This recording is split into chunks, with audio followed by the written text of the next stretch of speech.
자식에게 재산을 너무 일찍 주면 안 되는 이유. 돈을 쉽게 얻으면 쉽게 잃는다.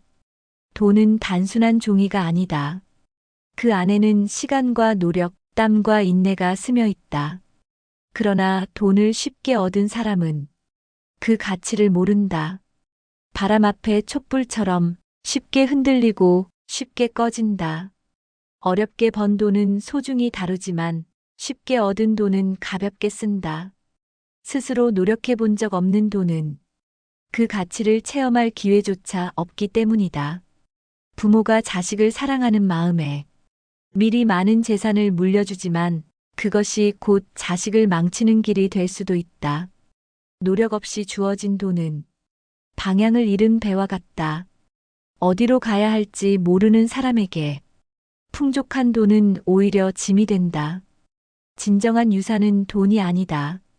돈을 다룰 줄 아는 지혜, 삶을 살아가는 태도, 그것이야말로 자식에게 물려줄 가장 큰 자산이다.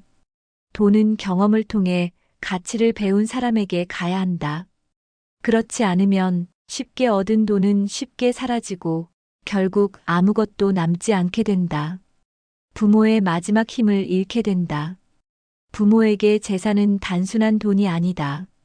그것은 평생을 바쳐 쌓아온 삶의 흔적이며 마지막까지 지켜야 할 존엄이다. 하지만 그 재산을 너무 일찍 내어주면 부모는 가장 중요한 것을 잃는다. 바로 스스로를 지킬 힘을. 자식에게 모든 것을 주고 난 후 부모는 빈손이 된다. 마음까지도. 이제는 손을 벌릴 수밖에 없는 존재가 된다. 어떤 선택도, 어떤 결정도 스스로 할 수 없게 된다. 존엄은 사라지고 마지막까지 자식에게 의존해야 하는 처지가 된다. 자식이 효자라면 다행이지만 세상 일은 모른다. 받는 것에 익숙해진 자식이 더 이상 부모를 존중하지 않는 경우도 많다. 도움을 주는 사람이 아니라 도움을 받아야 하는 사람으로 바뀌는 순간 부모는 자식의 인생에서도 뒷전으로 밀려날 수 있다. 재산은 마지막 순간까지 부모가 스스로를 지킬 수 있는 힘이다. 돈이 곧 자존심은 아니지만 돈이 있어야 최소한의 자존을 지킬 수 있다. 자식을 사랑한다면 스스로 설 수 있는 마지막 힘을 남겨둬야 한다. 진정한 사랑은 다 주는 것이 아니라 끝까지 존엄을 지키는 것이다. 그래야 자식도 부모를 끝까지 존경할 수 있다. 자식이 독립심을 잃는다. 독립심은 삶을 살아가는 가장 강한 힘이다. 스스로 길을 찾고 넘어져도 다시 일어나며 자신의 힘으로 세상을 살아가는 것. 하지만 부모가 너무 일찍 재산을 내어주면 그 힘은 사라지고 만다. 쉽게 얻은 것은 쉽게 잃게 된다. 자신이 흘린 땀이 없는 돈은 가치도 무게도 책임감도 없다. 부모가 힘겹게 쌓아온 것을 자식이 한순간에 낭비하는 이유가 여기에 있다. 또한 돈이 쉽게 손에 들어오면 노력하는 법을 배우지 못한다. 무언가를 원할 때 스스로 성취하는 것이 아니라 부모에게 기대는 습관이 생긴다. 그렇게 독립이 아닌 의존의 삶이 시작된다. 삶의 무게를 견뎌본 적 없는 사람은 작은 고난에도 쉽게 무너진다. 부모가 평생 지켜주지 못하는데도 말이다. 진정한 사랑은 자식에게 돈을 주는 것이 아니라 돈 없이도 살아갈 수 있는 힘을 길러주는 것이다. 자신의 길을 스스로 개척할 수 있도록 돕는 것이 부모가 해줄 수 있는 최고의 유산이다. 부모가 모든 것을 미리 내어줄 때 자식은 자신의 삶을 스스로 개척할 기회를 잃는다. 진정한 독립은 스스로의 힘으로 일어서는 것이다. 그 기회를 빼앗는 것은 결국 자식을 위하는 것이 아니라 자식을 나약하게 만드는 일이다. 인간관계를 망친다. 돈은 인간관계를 비추는 거울이다. 맑고 깨끗한 관계처럼 보이던 것들이 돈 앞에서 무너지고 때로는 가장 가까운 사람조차도 낯설어진다. 부모가 자식에게 너무 일찍 재산을 내어주면 그 돈이 자식의 삶을 편하게 만들 것 같지만 오히려 관계를 혼란스럽게 만들기도 한다. 돈이 많아지면 주변 사람들도 변한다. 진심으로 곁에 있는 사람이 누구인지 구별하기 어려워진다. 가진 것이 많아지면 그것을 탐하는 사람도 많아진다. 형제 간의 다툼이 생기고 친구와의 관계에서도 미묘한 틈이 생긴다. 빌려달라는 사람, 함께 투자하자는 사람, 언제든지 손을 내미는 사람들이 늘어난다. 진짜 관계와 계산적인 관계가 얽히고 결국 자식은 누구를 믿어야 할지 모르게 된다. 무엇보다 쉽게 얻은 돈은 그 무게를 알지 못한다. 돈을 지키는 법도 돈을 관리하는 법도 배우지 못한 채 그저 흘러가는 대로 쓴다. 그러다 모든 것을 잃었을 때 정작 곁에 남아있는 사람이 아무도 없음을 깨닫는다. 돈을 주는 것은 쉬운 일이지만 돈을 다룰 줄 아는 지혜를 가르치는 것은 어렵다. 부모가 너무 일찍 재산을 내어주면 자식은 돈뿐만 아니라 소중한 인간관계마저 잃게 될 수 있다. 돈이 아니라 스스로의 힘으로 일어서도록 도와주는 것, 그것이야말로 부모가 자식에게 줄 수 있는 가장 큰 유산이다. 가족 간 갈등이 생긴다. 돈은 축복이 될 수도 있지만 때로는 가장 가까운 사람들을 갈라놓는 칼이 되기도 한다. 부모가 자식에게 너무 이른 시기에 재산을 넘겨주면 그 순간부터 보이지 않는 갈등의 씨앗이 뿌려진다. 형제 사이의 관계는 원래 미묘하다. 어릴 때는 같은 밥을 먹고 같은 방에서 자며 서로를 의지하지만 재산 문제가 개입되는 순간 그 관계는 완전히 다른 색으로 변할 수 있다. 왜 저 형제는 더 받았지? 나는 왜 이렇게 적은 거지? 부모님은 누구를 더 사랑한 걸까? 이런 생각들이 마음속에서 자라나기 시작한다. 가족이란 원래 무조건적인 사랑으로 묶여 있어야 한다. 하지만 돈이 개입되면 그 사랑마저도 거래처럼 느껴질 때가 있다.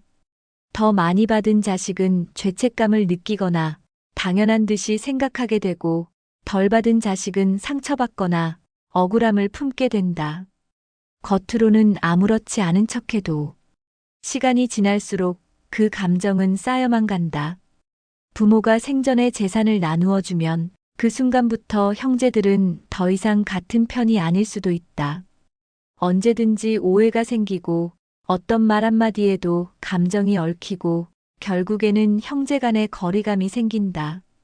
어릴 때는 함께 웃으며 놀던 형제들이 성인이 되어서는 서로 등을 돌리는 모습을 수없이 보게 된다. 돈은 결국 사라질 수 있다. 그러나 한번 틀어진 가족 관계는 다시 되돌리기가 어렵다. 자식이 부모를 소홀히 하게 된다. 인간은 본능적으로 어려운 길보다 쉬운 길을 택한다. 부모가 자식을 사랑하는 마음으로 재산을 미리 넘겨주면 그 순간부터 부모와 자식의 관계는 미묘하게 변하기 시작한다. 부모가 살아계신 동안 자식은 부모를 의지한다. 그러나 재산이 미리 주어지는 순간 그 의지는 점차 사라지고 책임감도 옅어진다. 이제 내 몫은 이미 받았으니 내 삶은 내 마음대로 하면 되겠지. 이런 생각이 무의식적으로 자리 잡는다. 처음에는 달라지는 것이 없어 보일 수도 있다. 하지만 시간이 지날수록 차이는 분명해진다. 예전에는 부모님의 안부를 자주 묻던 자식이 어느 순간 연락을 뜸하게 한다. 예전에는 부모님과 함께 식사하던 시간이 이제는 친구들과 혹은 자기 가족과 보내는 시간이 된다. 부모를 찾는 횟수는 줄어들고 부모의 존재는 점점 뒷전이 된다. 부모가 재산을 쥐고 있을 때 자식은 무의식적으로라도 부모를 신경 쓴다. 그것이 꼭 계산적인 마음에서가 아니라 해도 부모와의 연결고리가 유지되는 중요한 이유 중 하나다. 하지만 모든 것을 미리 주고 나면 부모의 존재는 자식의 삶에서 우선순위가 점점 밀려난다.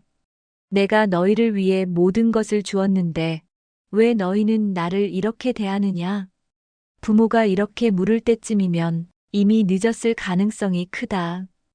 자식은 미안한 듯 하면서도 자신의 삶이 더 바쁘다고 변명할 것이다. 재산을 주는 것은 사랑이지만 너무 일찍 주는 것은 관계를 희미하게 만드는 독이 될 수도 있다. 부모는 단순한 후원자가 아니다. 존재만으로도 존중받아야 할 삶의 뿌리 같은 존재다. 부모의 노후가 불안해진다. 돈은 단순한 숫자가 아니다. 삶의 안전망이자 마지막 자존심이다. 젊을 때는 돈을 벌 수 있지만 나이가 들면 수입보다 지출이 많아지는 것이 자연스러운 흐름이다. 그런데 부모가 살아갈 재산을 미리 자식에게 주어버린다면 그 이후의 삶은 어떤 모습이 될까? 처음에는 아무 문제가 없는 것처럼 보일 수도 있다. 내 자식이니 나를 끝까지 책임져 줄 거야. 이렇게 생각할 수도 있다. 하지만 현실은 생각보다 냉정하다. 자식도 자신의 가정을 꾸리고 자신의 삶을 살아야 한다. 부모가 가진 마지막 버팀목까지 미리 내어주면 시간이 흐를수록 부모의 존재는 자식의 부담으로 느껴질 수도 있다. 또한 인생은 예측할 수 없다. 자식이 부모의 재산을 받고도 그 재산을 잘 관리하며 살아간다면 다행이지만 어떤 사람은 쉽게 쓰고 쉽게 잃는다. 자식의 사업이 실패할 수도 있고 갑작스러운 위기가 찾아올 수도 있다. 그때 부모는 손을 벌릴 곳이 없다. 이미 자신이 가질 수 있는 마지막 자산을 내어주었기 때문이다. 어느 날 병원비가 필요해진다면, 어느 날 생활비가 부족해진다면, 그때 부모는 자식에게 도움을 요청할 수밖에 없다. 하지만 이미 모든 걸 받아버린 자식은 그 부담을 기꺼이 감당할 준비가 되어 있을까? 부모가 도움을 요청하는 순간 관계는 미묘하게 변한다. 사랑과 존경이 깃든 부양이 아니라 책임과 의무가 얹힌 돌봄이 된다. 그 차이는 부모의 남은 삶을 전혀 다른 모습으로 바꾼다. 부모가 재산을 쥐고 있는 것은 단순한 욕심이 아니다. 그것은 스스로의 삶을 지키는 일이며 자식에게도 부담을 주지 않기 위한 현명한 선택이다. 노후가 불안하면 부모는 자식에게 의지할 수밖에 없고 그 순간부터 부모와 자식의 관계는 서로를 짐처럼 느끼게 되는 위험에 빠진다. 자식을 사랑한다면 그리고 스스로의 마지막을 존엄하게 살고 싶다면 너무 이른 결정을 하지 말아야 한다. 재산이란 단순한 물질이 아니라 삶의 균형을 유지하는 중요한 축이기 때문이다. 돈보다 더 중요한 것을 가르쳐야 한다. 부모는 자식을 사랑한다. 그 사랑이 깊을수록 더 많은 것을 주고 싶어진다. 집을 물려주고 재산을 나눠주고 힘들지 않게 살게 해주고 싶다. 하지만 한번 생각해보자. 우리가 자식에게 남겨야 할 것은 정말 돈뿐일까? 돈은 삶을 편하게 해준다. 하지만 삶을 살아가는 방법을 가르쳐 주지는 않는다. 쉽게 얻은 돈은 쉽게 사라지고 쉽게 주어진 풍요는 쉽게 당연해진다. 부모가 힘겹게 모은 돈을 자식에게 일찍 준다면 자식은 그것을 어떻게 사용할까? 노력 없이 얻은 부는 가치 없이 사라질 가능성이 크다. 진정으로 중요한 것은 돈이 아니라 돈을 다룰 줄 아는 지혜다. 어떻게 돈을 벌고, 어떻게 돈을 지키고, 어떻게 돈을 가치 있게 쓸 것인가. 이것을 배우지 못한 자식은 설령 재산을 받는다 해도 그 부를 오래 유지할 수 없다. 부모의 역할은 단순히 돈을 물려주는 것이 아니다. 세상을 살아가는 태도를 가르치고 자립하는 법을 깨닫게 하며 삶의 본질적인 가치를 전달하는 것이다. 돈보다 중요한 것은 성실함이고 돈보다 귀한 것은 책임감이며 돈보다 소중한 것은 사람을 존중하는 마음이다. 만약 자식이 경제적으로 어려움을 겪는다면 부모가 재산을 주기보다 먼저 가르쳐야 할 것이 있다. 자신의 힘으로 일어서는 법, 실패를 경험하고 다시 도전하는 법, 고난 속에서도 배울 점을 찾는 법. 이것을 깨달은 자식은 설령 큰 돈을 받지 않아도 스스로 부를 만들어낼 수 있다. 반대로 돈만 받았을 때는 어떨까? 자신의 힘으로 무언가를 이루는 기쁨을 알지 못한 채 주어진 것만을 소비하다 보면 자립할 기회를 스스로 버리게 된다. 그렇게 되면 결국 부모가 떠난 뒤 자식은 혼자 힘으로 서지 못하는 사람이 된다. 진정한 사랑은 자식이 부모 없이도 행복하게 살아갈 수 있도록 돕는 것이다. 돈이 아니라 삶의 태도를 남겨주는 것. 그것이 부모가 해야 할 마지막 교육이다. 돈이 아니라 지혜를 물려줘라. 자식이 힘들까봐 미리 돈을 주는 것. 그것이 진짜 사랑일까? 오히려 자식을 망치는 길일 수도 있다. 부모의 재산은 부모가 끝까지 지켜야 할 것이다. 자식이 진정으로 성장하길 바란다면 돈이 아니라 살아가는 힘을 주어야 한다. 돈은 사라지지만 인생을 살아가는 힘은 영원하다. 그것이 부모가 자식에게 남겨줄 가장 큰 유산이다.